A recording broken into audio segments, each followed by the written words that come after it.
दोस्तों, हमारे देश में, हमारी संस्कृति में विवाह, शादी को एक बहुत ही इंपॉर्टेंट दर्जा दिया हुआ है। और मोरलेस हमारा जो समाज है वो इस इंस्टीट्यूशन के बेसिस पर बहुत लंबा चलता चला जा रहा है। कहीं ना कहीं हमारी संस्कृति की जड़ों में भी यही पॉइंट बनता है। बट विद द टाइम क्या हो रहा है कि एक्स्ट्रा मैरिटल अफेयर्स के जो केसेस हैं वो हमारे देश में बढ़ते हुए दिखाई पड़ रहे हैं। आए दिन ऐसी खबर आती रहती है कि रंगे हाथ पति ने पत्नी को अपने बॉयफ्रेंड के साथ देखा, पकड़ लिया। सिमिलर मैनर में कन्वर्ट्स केस भी देखने को मिलता है कि पति का मैरिटल अफेयर चल रहा है तो पत्नी ने रंगे हाथों पकड़ा और पुलिस के साथ में रेड मारी। राइट। कई बार ऐसे वीडियोस भी आते हैं सोशल मीडिया पे जहां पर ससुराल वाले मिलकर के और फिर महिला का एक पूरा प्रोसेशन निकाल रहे हैं, पूरा जुलूस निकाल रहे हैं कि देखो इसने हमें कितना गजब का धोखा दिया है। तो इसके पीछे बहुत सारे लॉजिक्स आते हैं। एक तो ये लॉजिक कि भाई अरेंज मैरिज में शादियां इतनी सफल नहीं रहती, बट वहीं पर आज की सच्चाई है कि लव मैरिजेस के भी इस तरीके से मामले बिगड़ते हुए दिखाई पड़ रहे हैं। वहां पर क्या होता है कि अभी एक एप्लीकेशन बता रहे हैं ग्लिडन करके, वो डेटिंग ऐप ही है वैसे, बट उसने एक तरीके से सर्वे किया इंडिया में। क्योंकि हमारे यहां पर ये चीजें इतनी ओपन अप नहीं होती है, सीक्रेटली तो पता नहीं चलता है, कितना चलता है वो एक अलग बात है। बट अभी जिस तरीके से सोशल मीडिया का जमाना है तो बातें अब छुपी नहीं रहती हैं, बातें अब ओपन होती है, और वो भी ओपन होती है पूरा एकदम खुल के।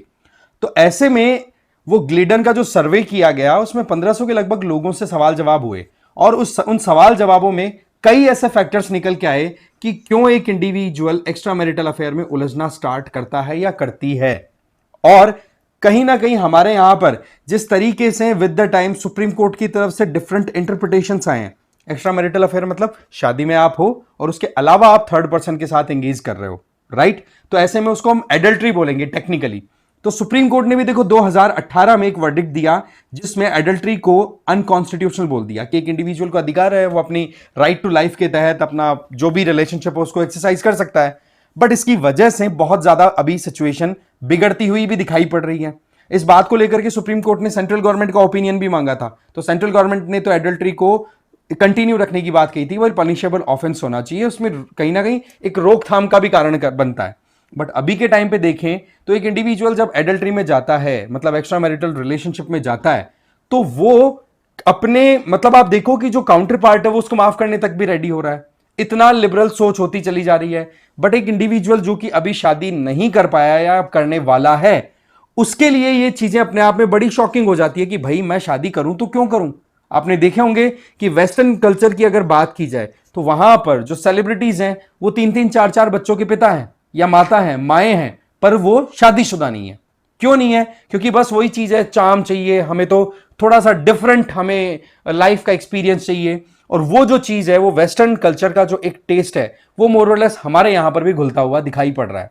तो ऐसे में हम टोटल 5 डिफरेंट कारणों की बात करेंगे कि क्यों हमारे देश में इस तरीके से एक नॉर्मल बनता हुआ दिखाई पड़ रहा है एक्स्ट्रा मैरिटल अफेयर।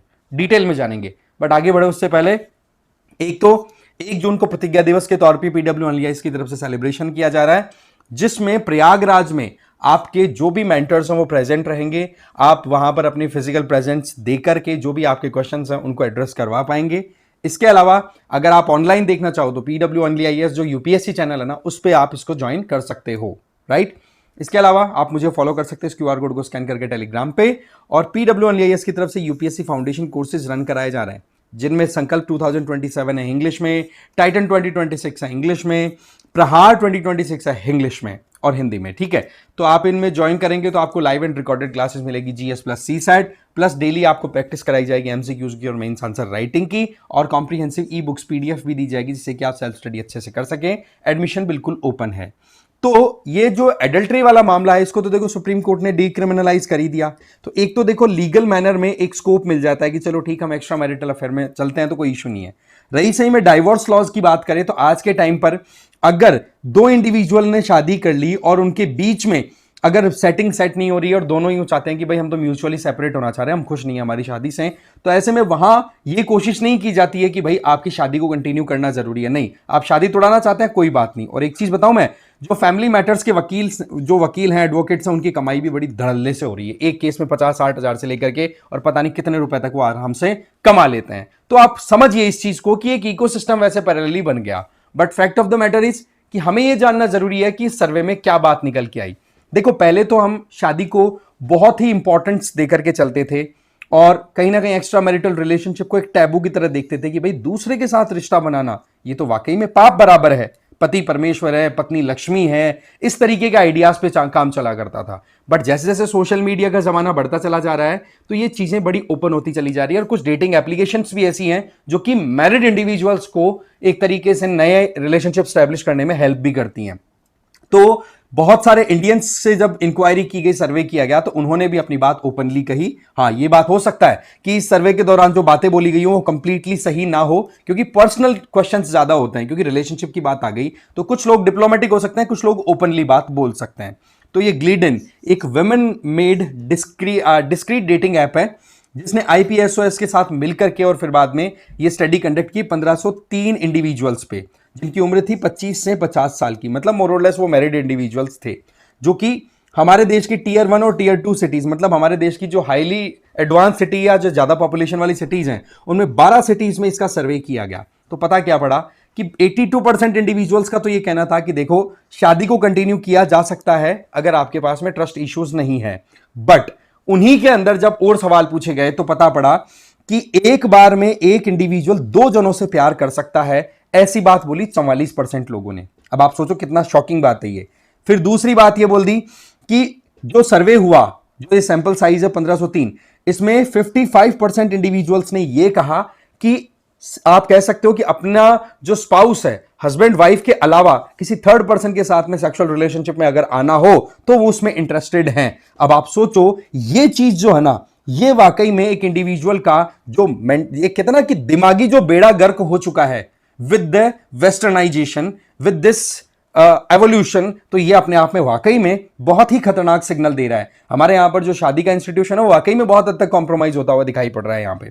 ठीक है, इसके अलावा 37% इंडिविजुअल्स का यह विश्वास था कि भाई एक इंडिविजुअल जो है वो शादी करके अपना रिलेशनशिप तीसरे के साथ बना सकता है और उसी टाइम पर अपना विश्वास भी बनाए रख सकता है। मतलब इंडिविजुअल को विश्वास यह है कि चीटिंग करके मतलब अपने प्यार को कंटिन्यू किया जा सकता है। दोनों चीजों में कितना ज्यादा वो है। इसीलिए तो मैंने बोला ना कि लव मैरिज करके भी लोग एक्स्ट्रा मैरिटल अफेयर में उलझे हैं। अब इसके पीछे लॉन्ग डिस्टेंस रिलेशनशिप भी एक लॉजिक आता है, बहुत ज्यादा मतलब एक तरीके से जॉब ओरिएंटेड होना किसी एक इंडिविजुअल का रिलेशनशिप में, तो वो भी दूसरे के लिए बड़ा वो हो जाता है कि यार ये तो मेरे ऊपर ध्यान नहीं देता।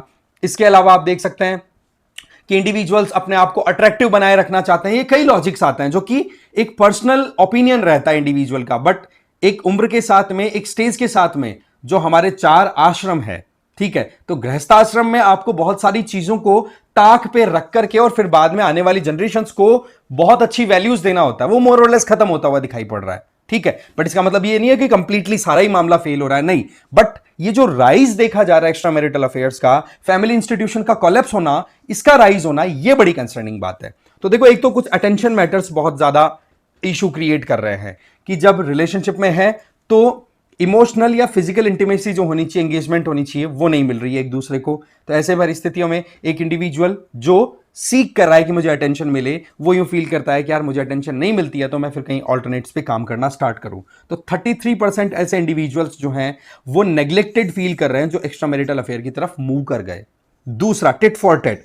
अगर एक ने एक्स्ट्रा मैरिटल अफेयर कर लिया ना तो दूसरा ये सोचता है कि यार मैं क्यों रुकूं। लड़की ने कर लिया, अगर वाइफ ने कर लिया तो हस्बैंड सोचता है मैं भी कर लूं, और हस्बैंड ने कर लिया तो वाइफ सोचती है कि मैं फिर पीछे क्यों रहूं। तो टिट फॉर टेट वाला केस चलता है। और 23% रेस्पोंडेंट्स का यह सोचना है कि पे बैक वाला जो एक है ये जस्टिस इंश्योर करने वाला काम है। ठीक है जी। तीसरा कारण बताया जाता है लैक ऑफ नीड्स, कि एक इंडिविजुअल की जो सेक्सुअल सेटिस्फैक्शन है वो फुलफिल नहीं होती अगर पार्टनर के द्वारा। तो ऐसे में 32% इंडिविजुअल्स का ये सोचना है कि फिर वेब इनफिडेलिटी आना पॉसिबल हो ही जाता है। मतलब बेवफाई का एक बहुत बड़ा कारण ये है कि इंडिविजुअल की जो सेक्सुअल रिक्वायरमेंट्स है वो पूरी नहीं होती, तो वो ऑटोमेटिकली फिर अपने पार्टनर के अलावा दूसरे इंडिविजुअल्स को भी अटेंशन देना स्टार्ट कर देती है या कर देता है। फिर आ जाओ फिर नेक्स्ट रीजन है स्पार्क ऑफ न्यू रोमांस। ये तो बड़ा गजब का है। उम्र के साथ में एक मैच्योरिटी आनी बहुत जरूरी है, बट हो क्या रहा है कि एक इंडिविजुअल अपनी लाइफ में कुछ नया, यार कुछ हो नहीं रहा, बड़ा बोर्डम सी सिचुएशन बन रही है, तो वो बोरिंग लाइफ से निकल करके नई रिलेशनशिप में जाकर के कुछ नया फील करना चाहते हैं कि हाँ भाई, नए लोगों के साथ में रिश्ते में आने में कितना महसूस होता है, कितना बढ़िया लगता है, क्या एडवेंचर होता है। तो वो एडवेंचर के चक्कर में भी लोग एक्स्ट्रा मैरिटल अफेयर्स की तरफ मूव कर रहे हैं। फिर एक और बहुत बड़ा कारण कि एक इंडिविजुअल बहुत सोचता है कि भाई आई एम द बेस्ट, मतलब ये कि शादी होने के बाद में जनरली लोग जो हैं वो एक तरीके से यूं सोचना स्टार्ट कर देते हैं कि यार लाइफ पे ब्रेक लग गया, मैं अब इतना अट्रैक्टिव नहीं रही या नहीं रहा, तो ऐसे में अब मैं मेरा जीने का क्या है। मैंने मेरी कॉलेज टाइम पे मेरी जब मैं बैचलर लाइफ जी रहा था या जी रही थी तो उस टाइम पर क्या लाइफ चल रही थी, तो क्या सोचना शुरू करते हैं कि भाई हम अभी भी अट्रैक्टिव हैं, हमारी अभी भी लोगों को जरूरत है, हम अभी भी सिडिक्टिव हैं। कहने का मतलब हर तरीके से हम फिजिकली आप यूं फील करना चाहते हो कि भाई मैं बहुत हाईली डिमांडिंग इंडिविजुअल हूं, तो वो चीज इंश्योर करने के लिए भी इंडिविजुअल्स फिर एक्स्ट्रा मैरिटल अफेयर में फिर उलझ ही जाते हैं। तो ये जो चीजें हैं ना, ये बहुत इंपॉर्टेंट इशू को हाईलाइट कर रही हैं कि किस तरीके से एक मेंटल डिसऑर्डर या साइकी कितना ज्यादा डिस्टर्ब हो चुकी है इंडिविजुअल्स की कि वो बिना सोचे समझे किसी भी हद तक अपनी रिलेशनशिप को कॉम्प्रोमाइज करके आगे चलना चाहते हैं। अब यहां पर एक सिंपल सी बात आती है कि ह्यूमन को बोला जाता है कि सोशल एनिमल है। अब जिस तरीके के ये हालात बन रहे हैं ना, इसमें अब सोशल शब्द जो है, सामाजिक जो शब्द है, शायद इसको अब हटाने की जरूरत आने वाली है कुछ समय के बाद में। बाकी तो आप जानते हैं कि स्ट्रीट डॉग्स का क्या रिलेशनशिप का मामला चलता है, राइट। बट ये हार्श वर्ड से मैं कह रहा हूं, but this is the reality भाई। नॉर्मली अगर दूसरे इंसानों में या दूसरे जो लिविंग बीइंग्स हैं, लिविंग थिंग्स हैं, उनकी बात करें, जानवरों की बात करें, उनमें और हमें फर्क क्या है? हम समझ के साथ चलते हैं, हम चीजों को सेटल करने की कोशिश करते हैं, जरूरत पड़ती है तो कॉम्प्रोमाइज भी करते हैं। अब लोग कॉम्प्रोमाइज नहीं करते, फ्रीडम से जीना चाहते हैं, तो ठीक है। इसी तरीके से फिर बाद में सोशल शब्द को शायद फिर हमारे नाम के साथ में हमें हटा देना चाहिए। समाज का एक बहुत बड़ा पिलर है आपका जो क्या बोलते हैं फैमिली या फिर कहें हम मैरिज, वो पिलर ही अगर कॉलेप्स कर गया तो फिर समाज कहां चलेगा? ये बहुत बड़ा सवाल है। आप अपनी राय जरूर देंगे इस कमेंट बॉक्स में, ठीक है ना। इस वीडियो में तो इतना ही था। Thank you very much.